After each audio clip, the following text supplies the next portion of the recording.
بسم الله الرحمن الرحيم.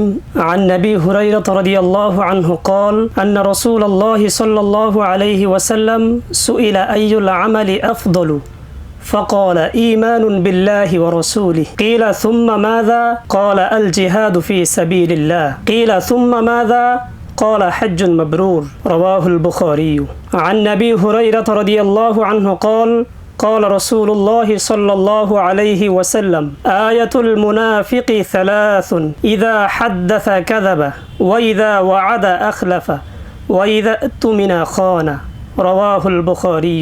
عن أبي هريرة رضي الله عنه قال قال رسول الله صلى الله عليه وسلم ما بين بيتي ومنبري روضة من رياض الجنة. জি আলহামদুলিল্লাহ, আল্লাহ পাকের লাখো কোটি শুকরিয়া যে তিনি আমাকে পবিত্র কোরআনের পরে সবচেয়ে বিশুদ্ধ গ্রন্থ বুখারী শরীফ মুখস্থ করার তৌফিক দান করেছেন।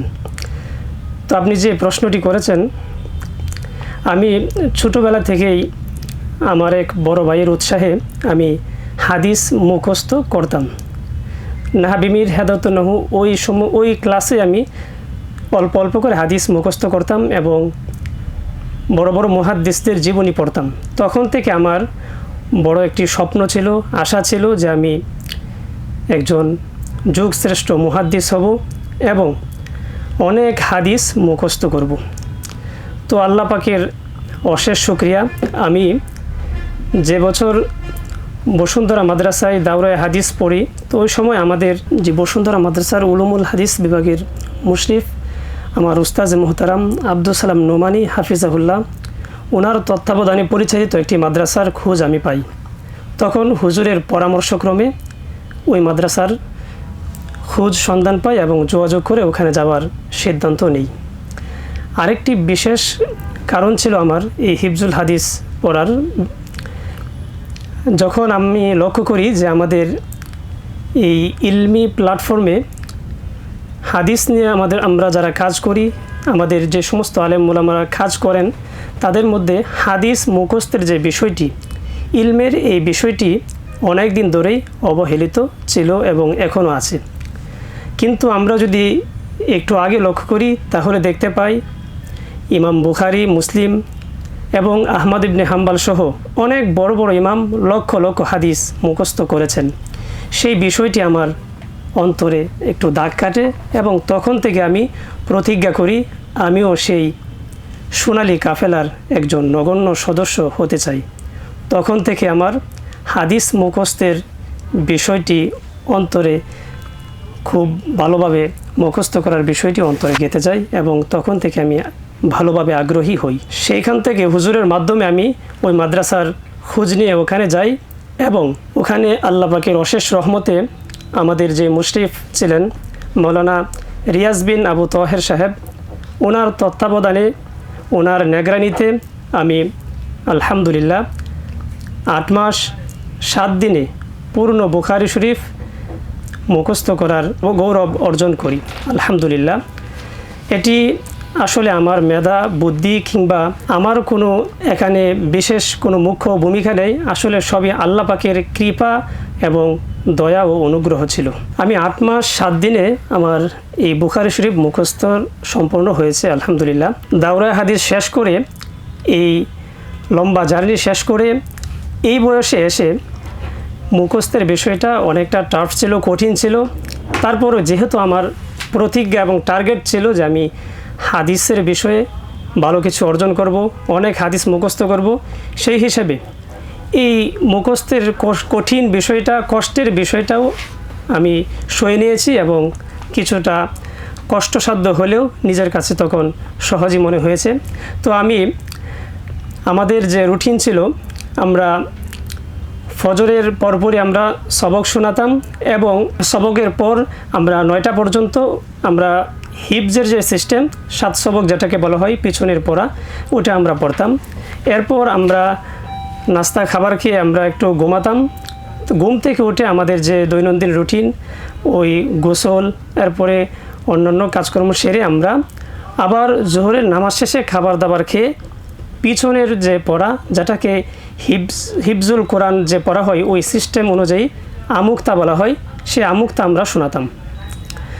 আবার আমুক্তা শোনানোর পর আমরা পিছনের পড়াটা তেলাওয়াত যেটাকে বলা হয়, এই তেলাওয়াত আমরা করেছি আলহামদুলিল্লাহ। তারপরে আমরা বিকেলে একটু ছুটি পেতাম, তখন আমি পিছনের পড়া তো আমরা পড়তাম, কিন্তু সামনের সবকের জন্য আমি নাজারা পড়ে নিতাম এবং অর্থগুলো মিলিয়ে নিতাম, যাতে আমার সবক পড়াটা সহজ হয়। পরবর্তীতে মাগরিবের পর আমার সবকটা শিখতে অনেকটা সহজ হতো এবং আমার উপকারে আসতো। এইভাবে মাগরিব থেকে আসা এবং আসার পরও কিছুটা সময় সবকের জন্য সময় ব্যয় করতাম। তারপর আমরা 10:30 পর্যন্ত আমার এই মুখস্থের বিষয়টা চলতো এবং শেষ রাতে উঠে আমরা এই পিছনের সবকটা আবার পড়তাম এবং ফজরের পরে আমি আবার সবক দিয়ে দিতাম। আসলে এই একটা বছর পুরো জার্নিটাই আল্লাহ পাকের অশেষ রহমতে কেটেছে। কষ্টের হলেও আসলে কষ্ট মনে হয়নি, তবে বিশেষ একটা কষ্ট ছিল। তখন আমি অসুস্থ ছিলাম, প্রচণ্ড মাথা ব্যথা ছিল। আমার সাথী যারা ছিলেন ওনারা আমাদের একটা হাড্ডাহাড্ডি লড়াই চলছিল যে সবকের মধ্যে কে কাকে এগিয়ে যাবে। তো আমরা সবাই মোটামুটি ভালো সবক দিচ্ছিলাম। তো আমার প্রচণ্ড মাথা ব্যথা ছিল। পরবর্তীতে অসুস্থতার কারণে আমি ওই সময় এই যে একটা হাড্ডাহাড্ডি লড়াই প্রতিযোগিতা চলছিল, সবক পিছনে পড়ে যাবো, এই কারণে আমি ওই সময় অসুস্থ অবস্থায় থেকেও আমি সবক দিয়েছি আলহামদুলিল্লাহ। তো ওই সময়টা আমার খুব কষ্ট ছিল, অসুস্থতা নিয়েও আমি সবক দিয়েছি এবং হুজুরের না করা সত্ত্বেও আমি সবকটা দিয়েছি। তো ওই সময়টা আমার খুবই কষ্টের ছিল এবং মনে হলে অনেকটা কষ্ট লাগে। হাদিস মুখস্থের বিষয় একটা বিরল কৃতিত্ব অর্জন। এটা পুরো বিষয়টাই আসলে আনন্দের।